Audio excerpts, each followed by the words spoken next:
আলিয়া মাদ্রাসা এবং কওমিয়া মাদ্রাসায় আমাদের উপমহাদেশে যা শিক্ষা দেয়া হয় এই একটা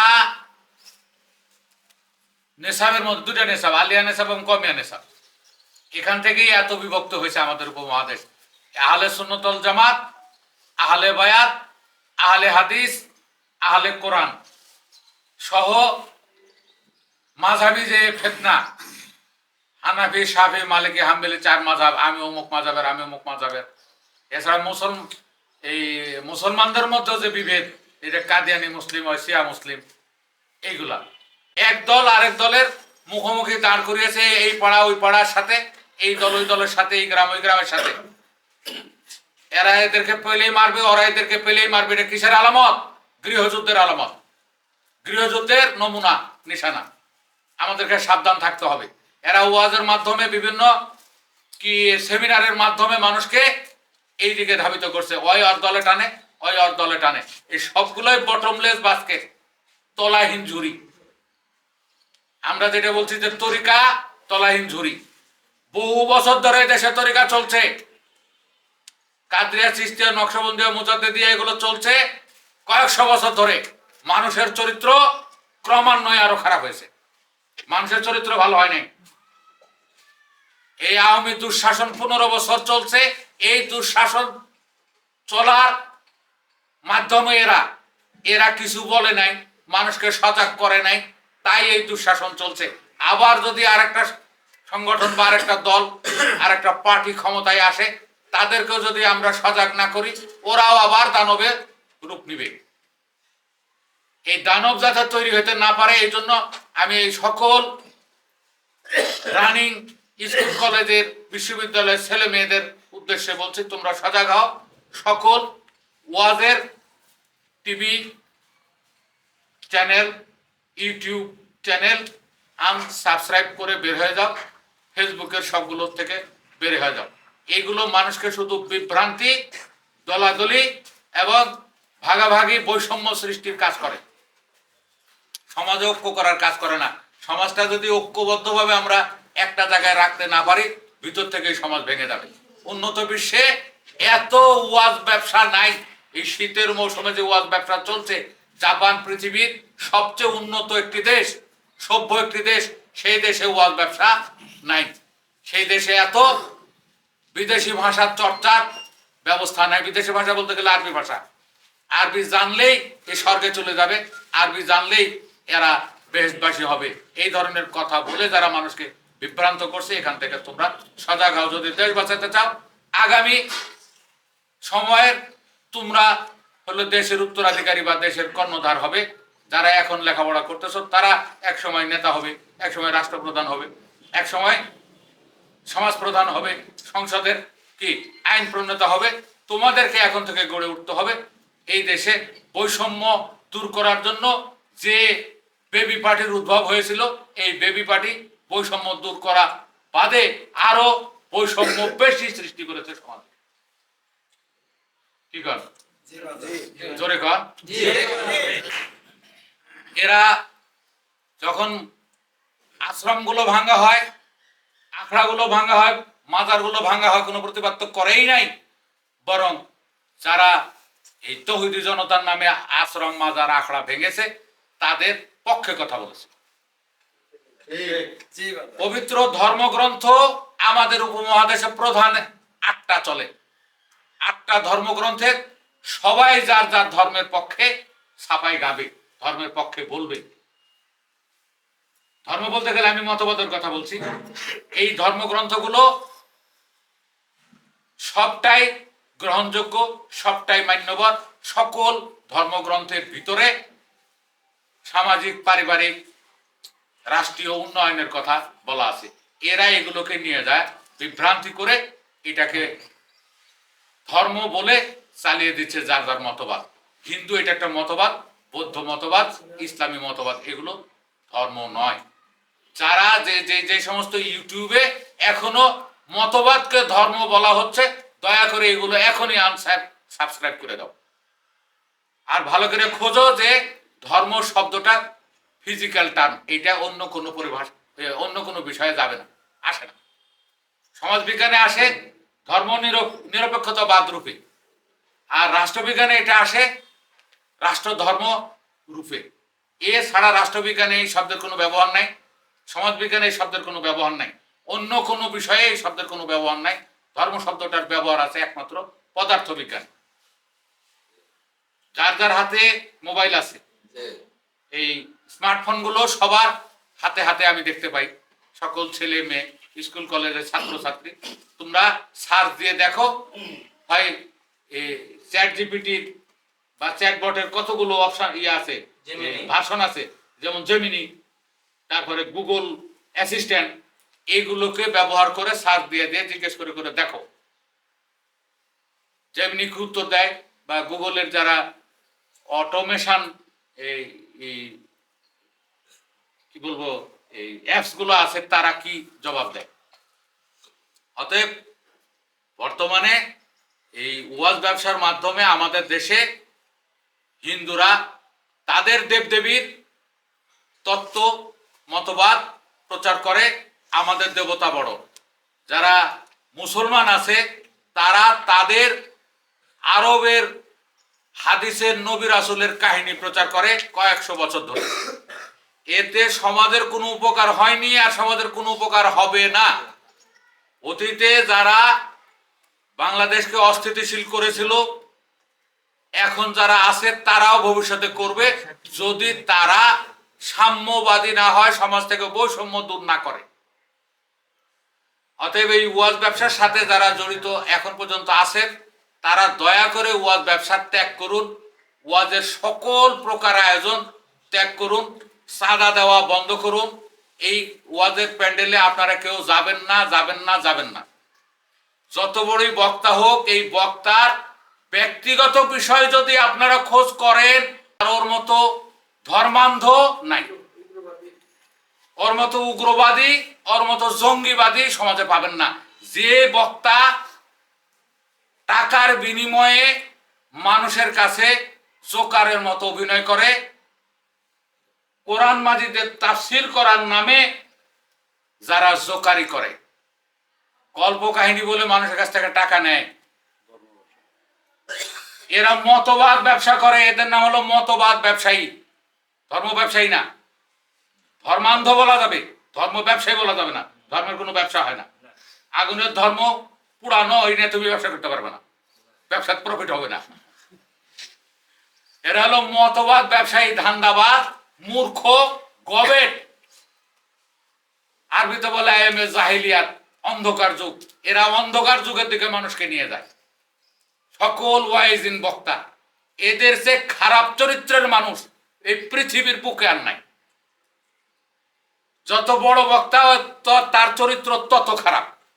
ভালো করে লক্ষ্য করে দেখেন, পাগড়ি বান্ধে আসবে, জুব্বাল খাল্লা পরে আসবে, এসে যা বলবে শুধু মানুষকে ক্ষতির দিকে নিয়ে যাবে। এখন মানুষ উন্নয়নের দিকে যাবে, আর ওরা নিয়ে যায় মানধাতার আমলের দিকে, আর নিচের দিকে। 600 বছর আগের কেতাবে এই লেখা আছে। 600 বছর আগের কেতাব আর এখনকার কেতাব, এখনকার যে বই পুস্তকগুলো অনেক কি গবেষণালব্ধ, আর 600 বছর আগে এগুলো ছিল অনুমান। সেটা তাফসীর বলি, সেটা উপনিষদ বলি, সেটা উপন্যাস বলি, যাই বলি। অতএব আমার আবেদন থাকলো, সকল প্রকার ওয়াইজিনদের কাছ থেকে আপনারা যাতে হেফাজত থাকেন, আপনারা যাতে কি সুরক্ষিত থাকেন। আত্মদর্শন কোরআন মাজিদ, যার যার ধর্মগ্রন্থের, ধর্মগ্রন্থটা ধর্মগ্রন্থই, যেহেতু মানব দেহে যে সমস্ত অঙ্গ প্রত্যঙ্গ আছে, এই অঙ্গ প্রত্যঙ্গের রূপক আলোচনা যেই বইয়ে করা হয়, এটা হলো ধর্মগ্রন্থ। যেহেতু চোখের ধর্ম, নাকের ধর্ম, জরায়ের ধর্ম, জনাঙ্গের ধর্ম, পুরুষাঙ্গের ধর্ম, এগুলো নিয়ে আলোচনা যেই বইটার ভিতরে রূপকে রূপকে করা হয়, সেটা হলো ধর্মগ্রন্থ। আর ওয়াজের প্যান্ডেলে উঠলে আর এই ধর্ম, এই মানুষে বিদ্যমান বিষয়বস্তু ধর্মের কথা বলা হয় না, তখন শুধু এটাকে পলিটিসাইজ করে রাজনীতির আলোচনা, অর্থনীতির আলোচনা এদিকে নিয়ে যাওয়া হয়। কোরআন যখনই আমরা বলি মুসলমানের কোরআন মাজিদ, এই আয়াতটা টান দিয়ে নিয়ে গেল অর্থ রাজনীতিতে, এই আয়াতটা নিয়ে গেল অর্থনীতি, এগুলো যাবে না, একটাও যাবে না, মানবদের বাইরে যাবে না। কোনো ধর্মগ্রন্থের কোনো শ্লোক, কোনো মন্ত্র, কোনো ভাস কখনোই মানব দেহের বাইরে যাবে না, যাবে না, যাবে না। যেহেতু মানব দেহ নিয়ে এটা লেখা। আমি আবার বলছি, এখন পর্যন্ত আমরা একাধিক পঞ্জিকা পাই, সেটা ওই পশ্চিমা মায়ান একটা পঞ্জিকা পাই আমরা, মায়ান ক্যালেন্ডার নামে। তারপরে আরেকটা কি গ্রেগরিয়ান ক্যালেন্ডার বা পঞ্জিকা, আরেকটা পাই আমাদের ভারতবর্ষের লোকনাথ পঞ্জিকা, আরেকটা পাই কি রাষ্ট্রীয় অর্থাৎ দেশের রাষ্ট্রীয় পঞ্জিকা, একটা ওই যে দেয়ালে দেয়ালে টানানো আছে এগুলো কি গভর্নমেন্ট ক্যালেন্ডার, গভর্নমেন্টের যে ছুটির ডেট ডুট আছে এর সাথে মিলিয়ে এই পঞ্জিকাগুলো করা, এই যে দেয়াল ক্যালেন্ডার যেগুলো। আর একটা আছে আমাদের হলো জীবন পঞ্জিকা, এটা হলো জীবন দর্শনের জীবন পঞ্জিকা। এই পঞ্জিকা দ্বারা ধর্মগ্রন্থ লেখা, বেদ জীবন পঞ্জিকা দ্বারা লেখা, কোরআন জীবন পঞ্জিকা দ্বারা লেখা, এই জোরে বলো, বাইবেল জীবন পঞ্জিকা দ্বারা লেখা। আর এই ওয়াইজিন বক্তা ঠাকুর পুরোহিত ভিক্ষু ভিক্ষু আর কি তাদের যে বৌদ্ধ আর তাদের যেটা ফাদার, এরা আলোচনা করে গভর্নমেন্ট ক্যালেন্ডার দ্বারা, এরা আলোচনা করে গভর্নমেন্ট ক্যালেন্ডার দ্বারা যার যার। আর এইটা আলোচনা করতে হবে জীবন পঞ্জিকা দ্বারা, এছাড়া একটা ডেট দুটো মিলবে না, একটাও না। মুসলমানের সবে বরাত এটা হয় না, 16 আনা হয় না, তাহলে এই 3.5 লক্ষ মসজিদে 16 আনা ভুল।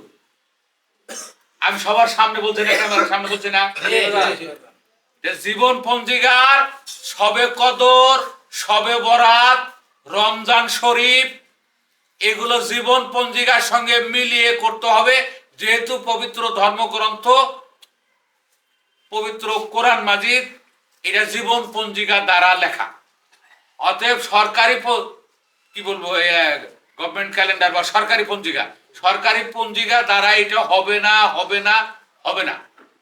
কাদরিয়া, চিশতিয়া, নকশবন্দিয়া এই সোনার চাঁদেরা ওই গভর্নমেন্ট ক্যালেন্ডার দ্বারা করে, তাই না? আমাদের দেশে যতগুলা মাজার আশ্রম আখড়া আছে গভর্নমেন্ট ক্যালেন্ডার দ্বারা করে না, একটা তো মিলবে না। 16 আনা ভূত, হিন্দুদের কোজাগর, মুসলমানদের সবে বরাত, এরাও করে সরকারি পঞ্জিকা দ্বারা, এরাও করে সরকারি পঞ্জিকা দ্বারা। আর এইগুলো ওয়াজের প্যান্ডেলে প্রচার হয়, মানুষ টাকা খরচ করে সমাজে অশান্তি সৃষ্টি করে। এই ওয়াজ ব্যবসা মানে সমাজে অশান্তির সৃষ্টি করা। যেই দেশে মোল্লা মুন্সির উপদ্রব বেশি, মোল্লাতন্ত্র যেই দেশে যত বেশি শক্তিশালী, ওই দেশ তত তাড়াতাড়ি ধ্বংস হয়েছে। আপনারা জানেন নাই যে ওয়াজ ব্যবসার কথাটা যে বলছে এই কে আমাদের আসাদ বলছে, গাজীপুরের আসাদ বলছে ওয়াজ ব্যবসার কথা খুব গুরুত্বপূর্ণ। ইউরোপে যে রেনেসা হয়েছিল 1600 খ্রিস্টাব্দের প্রথম দিকে, এই রেনেসা শব্দের অর্থ কি? পুনর্জাগরণ, বিবর্তন, সংশোধন, সংস্কার। সেই পুনর্জাগরণটা কিসের বিরুদ্ধে ছিল? মোল্লাতন্ত্রের বিরুদ্ধে। কিসের বিরুদ্ধে? তখন ছিল খ্রিস্টান মোল্লাতন্ত্র, মানে ফাদার তন্ত্র। এই ফাদার তন্ত্রের উপদ্রব এত বেশি হয়েছিল, যারা সমাজের সত্য কথা বলছে, সমাজ সংস্কারের জন্য যারা এগিয়ে এসছে, তাদেরকে সাম্প্রদায়িক ফতোয়ার দ্বারা মৃত্যুদণ্ড দিছে। এত ন্যারো মাইন্ডের, এত ক্ষুদ্র, এত ন্যাক্কারজনক নিকৃষ্ট চিন্তা তোমাদের মাথায় ঢুকিয়েছে এই ওয়াইজিন কামলারা, এই মাদ্রাসা আলিয়া এবং কমিয়ার এই মূর্খ শিক্ষকরা। তারা এগুলো ছাত্রছাত্রী, কোমলমতি ছাত্রছাত্রীদের মস্তিষ্কে ঢুকিয়ে দিয়েছে। খুব সাবধান, এটা মনে রাখতে হবে, আমরা যাতে কোনোভাবেই এই ওয়াইজিনদের খপ্পরে না পড়ি। আমি এই ওয়াজ ব্যবসার শেষের দিকে একটু বলবো, আমাদের দেশে যে পরিমাণ মোল্লাতন্ত্রের উপদ্রব বেড়েছে, খুব তাড়াতাড়ি এই দেশটা গৃহযুদ্ধের মাধ্যমে ধ্বংস হওয়ার দ্বার প্রান্তে উপনীত হয়েছে এবং গৃহযুদ্ধ এখনই শুরু হয়ে গেছে। আমরা যাতে সবাই সাবধান থাকি।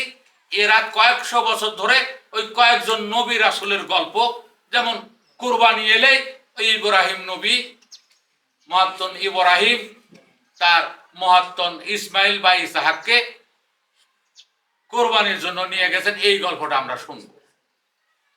যখনই কোরবানি আসবে একেবারে হই হই রই রই করে 3.5-4 লক্ষ মসজিদের ভিতরে এটা আলোচনা শুরু হয়ে যাবে। এই গল্পটা বহু পুরান না? তারপরে 12 মাস ওয়াজের ভিতরে এই নবীর গল্প, ওই নবীর গল্প, ওই নবীর গল্প, এর ভিতরে ব্যক্তিগত সামাজিক পারিবারিক কোনো উন্নয়ন নাই, শুধু বিভেদ বৈষম্য। মাদ্রাসায় পড়ানোই হয় আহলে সুন্নাত ওয়াল জামাতের সাথে কাদিয়ানি জামাতের আকীদার পার্থক্যগুলো লেখো। মাদ্রাসায় পড়ানোই হয় এইটা। হ্যাঁ, খারিজিদের সঙ্গে আকীদাগত কি বিভেদ আছে মুতাজিলাদের, এইটা লেখো। তারপরে শিয়ার সাথে সুন্নিদের কি কি পার্থক্য আছে এটা লেখো। তার মানে জঙ্গি তৈরি করা হচ্ছে। কিন্তু এটাকে এক জায়গায় করে আমরা আমাদের সৃষ্টিকর্তা এক, আমাদের মুসলমান যারা তাদের আল্লাহ এক, অতএব আমরা এক আল্লাহ এক ঈশ্বরে বিশ্বাস করি, আর কোনো মত পথ আমরা মানি না, এটা চলবেও না। এই কথা বললে যত সুন্দর হতো তা না করে কাদিয়ানিরা আমাদের শত্রু, শিয়ারা আমাদের শত্রু, তারপরে সুন্নিরা ভালো, এই আহলে বায়াতরা আমাদের ভালো না। এখন সমাজে শোনা যাচ্ছে যে বাউলরা ভালো না। এইটার কবর রচনা হয়েছিল 1600 সালের প্রথম দিকে ইউরোপে, যখন এই মোল্লাতন্ত্রকে সমাজ থেকে বিতাড়িত করলো, সমাজ থেকে ঝাড়ু দিয়ে বের করে দিল, দিয়া তাদেরকে বললো যে যারা পোপ আছো, যারা ফাদার আছো, আর যারা এই ধর্মযাজক আছো, তোমরা নির্দিষ্ট একটি ভূখণ্ডে গিয়ে তোমাদের এই তথাকথিত ধর্মান্ধ মতবাদগুলো প্রচার করবে একটা জায়গায়। সেই জায়গাটার নাম কি? Vatican city. কি নাম? Vatican city. ইউরোপের একটা ক্ষুদ্র অংশ তাদেরকে দেয়া হলো, তোমরা দয়া করে ভ্যাটিকান সিটিতে যাও, সেখানে গিয়ে তোমাদের এই যাজন দাও, তোমরা এর বাইরে আর তোমাদের এই সমস্ত মতবাদ প্রচার করতে পারবে না। ভ্যাটিকান সিটি নামে একটা দেশ হয়েছে, এখানে পোপ থাকে, কে প্রধান থাকে? পোপ। সারা বিশ্বের একজন পোপ থাকে ভ্যাটিকান সিটি। তারপরে 1600 সালে এই মোল্লাতন্ত্র যখন ইউরোপ থেকে বিদায় হলো, তখন শুরু হলো কৃষি বিপ্লব, তারপরে শুরু হলো শিল্প বিপ্লব, তারপরে শুরু হলো দর্শনের বিপ্লব, তারপরে শুরু হলো বিজ্ঞানের বিপ্লব। আজকে ইউরোপ সহ্যে বীর্যে জ্ঞান গবেষণায় আবিষ্কারে সবার শীর্ষে। আমাদের দেশের মানুষকে তারা কি ওই মূর্খ বানিয়ে রাখলো। এই দেশের মানুষ এখন ইউরোপে যায় কামলা দিতে, কাম করে খেতে, প্রবাসী যাদেরকে বলা হয়, তারা গিয়ে ওইখানকার সুইপার হয়, তারা গিয়ে ওইখানকার কি মালি হয়, ক্লিনার হয়, অফিসের চাকর, বয়, চাপরাশি, দারোয়ান, এগুলো হয় আমাদের শিক্ষিত ছেলেগুলো গিয়ে। আর ইউরোপের লোকজন মনে করে এই ধর্মান্ধতা যতদিন পর্যন্ত এশিয়ায় আমরা জিয়ে রাখতে পারবো, এশিয়ায় আমরা বাঁচিয়ে রাখতে পারবো, ততদিন পর্যন্ত এশিয়ার এই দরিদ্র রাষ্ট্রগুলোকে শাসন, শোষণ আর নির্যাতন করতে পারবো ইউরোপে থেকে।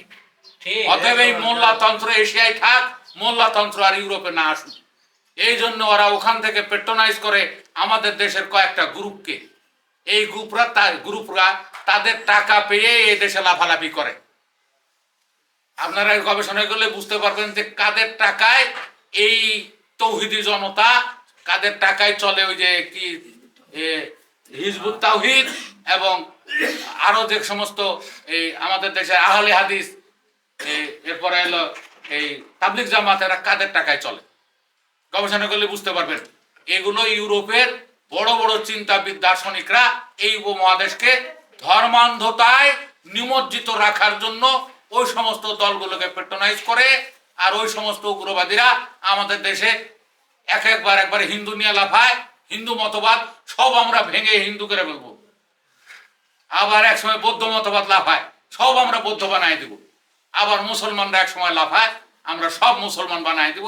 এদেশে আর ভিন্ন মত রাখবো না, যেটা বর্তমানে চলছে। অতএব এই ওয়াজ ব্যবসা এবং এই মোল্লাতন্ত্র সম্পর্কে আপনারা সবাই সজাগ থাকবেন। আপনাদের মোবাইল থেকে দয়া করে এই ওয়াজের চ্যানেলগুলো, ইউটিউবের এবং ফেসবুকের চ্যানেলগুলো আপনারা সবাই আনসাবস্ক্রাইব করে দিয়ে এই দেশকে বাঁচানোর জন্য, এই দেশের সমাজকে গঠন করার জন্য, এই দেশকে উন্নয়ন করার জন্য সবাই একমত হন, সবাই ঐক্যমতে থাকেন, সবাই এই জীবন দর্শনে থাকেন। এই বলেই আজকে এই আলোচনা আমি শেষ করছি।